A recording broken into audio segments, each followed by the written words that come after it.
இந்த வீடியோவை கொஞ்சம் பாருங்களேன். மத்திய பிரதேசத்தின் சிகோர் மாவட்டத்தில் மத சடங்கின் ஒரு பகுதியாக நர்மதா நதியில் சுமார் 11,000 லிட்டர் பால் ஊற்றப்பட்டது. பார்க்குறதுக்கே கொஞ்சம் வித்தியாசமாகவும் அதே சமயம் ஷாக்கிங்காகவும் இருக்குல்ல.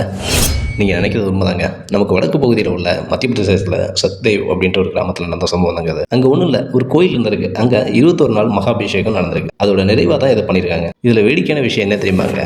இதுக்கு அவங்க சொன்ன பல காரணங்களில் ஒரு காரணம், இந்த நதியை நாங்கள் சுத்தப்படுத்துறதுக்காக செய்கிறோம் அப்படின்னு. அதுவே வேடிக்கையாகவும் மாறிடுச்சு.